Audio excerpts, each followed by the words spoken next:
Saludos amigos, aquí el Kevo. Como habrán notado, este año me ha dado por recordar Yu-Gi-Oh!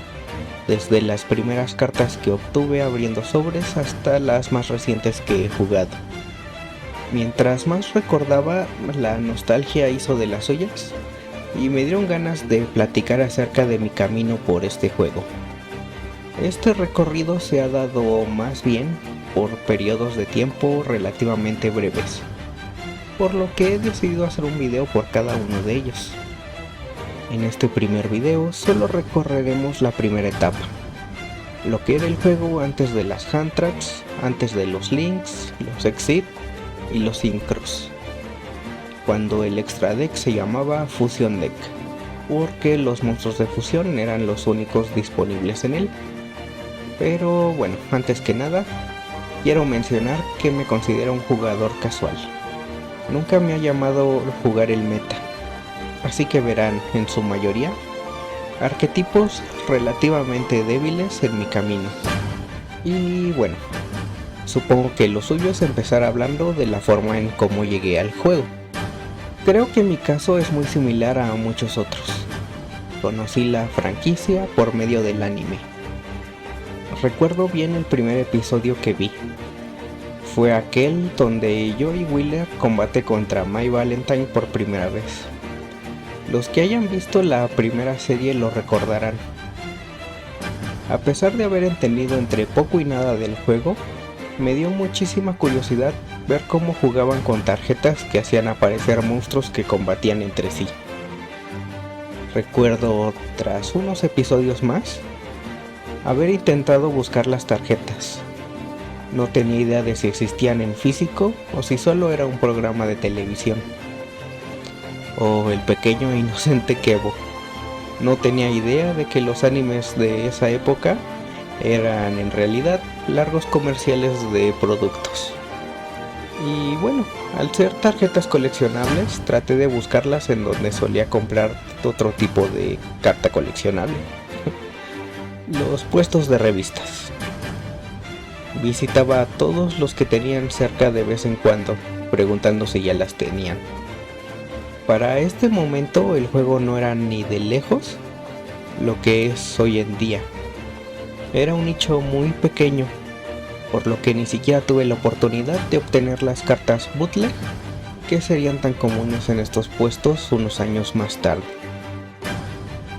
Fue hasta que estaba en emisión el arco de Ciudad Batallas que un primo me comentó que la había visto en una juguetería. Y bueno, una vez que supe dónde comprarlas, el primer vicio de mi vida llegó. De verdad no tengo idea de cuánto dinero gasté en cartón desde ese entonces, pero seguro que es una cantidad que preferiría no admitir públicamente. En fin, pasemos a hablar finalmente de las cartas. Y para hablar de mi primer deck, debo mencionar a Sky Scout, en su momento llamado Harpies Brother. No es que tenga un arquetipo al respecto, pero este deck lo armé abriendo 5 sobres de las primeras expansiones.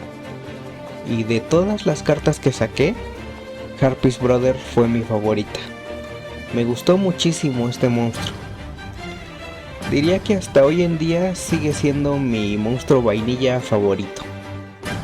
¿Recuerdan el episodio donde Yugi pelea contra Bakura por primera vez?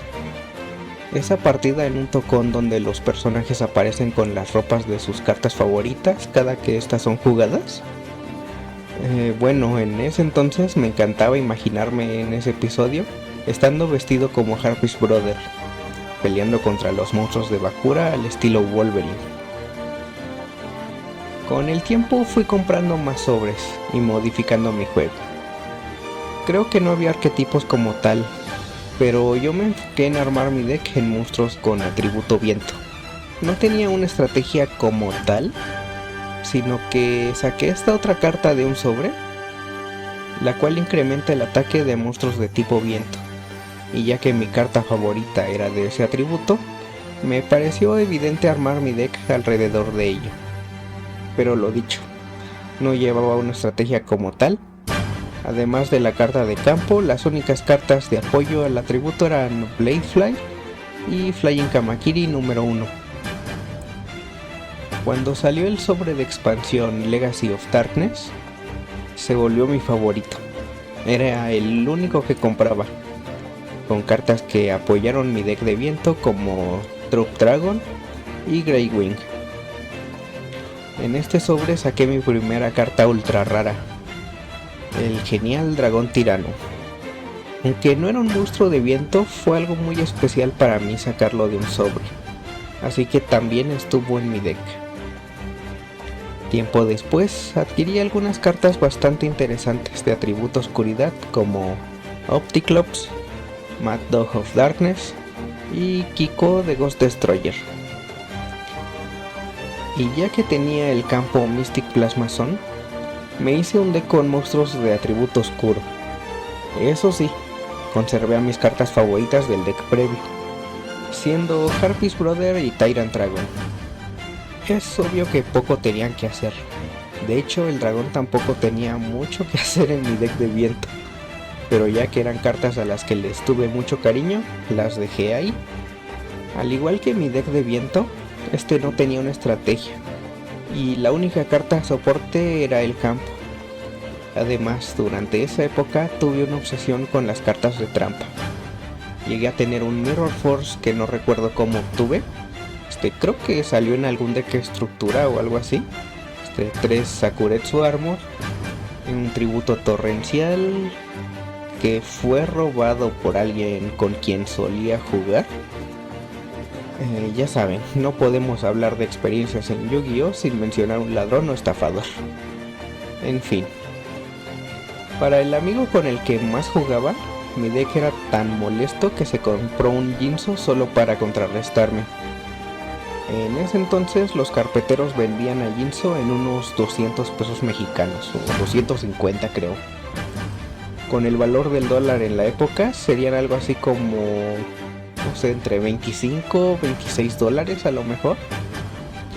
Y bueno, era mucho dinero para nosotros, tomando en cuenta que lo que teníamos era lo que ahorrábamos de lo que nuestros padres nos daban.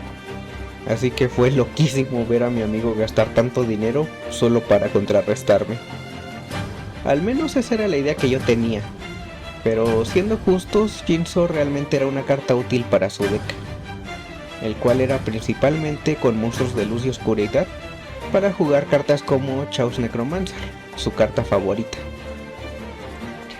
Ahora que lo pienso un poco, tuve suerte de que decidiera comprarse a Jinzo y no al Soldado del Brillo Negro o al Dragón del Caos. Aunque no recuerdo si ya estaban prohibidos en ese entonces. Y bueno, con el tiempo mis amigos dejaron de jugar Yu-Gi-Oh! Se aburrieron del juego y dejaron de verle sentido a comprar cartas. El lugar donde otros jugadores se reunían para intercambiar y jugar era fuera de la juguetería donde las vendían, pero prohibieron hacerlo debido a que muchos terminaron peleándose. Por si fuera poco, la propia juguetería dejó de vender cartas de Yu-Gi-Oh! Estando solo, sin conocer otras personas con quienes jugar, ni un lugar donde comprar cartas, fue que yo también decidí colgar el deckbox. Mi camino se pausó aquí, en este punto, por años. Y bueno, vamos a dejar el primer episodio por aquí. Si quieres saber cómo volví al juego, suscríbete al canal y dale like al video. Eso me motivará a traerlo lo más pronto posible. Y de momento me despido. Nos veremos en el campo de duelo.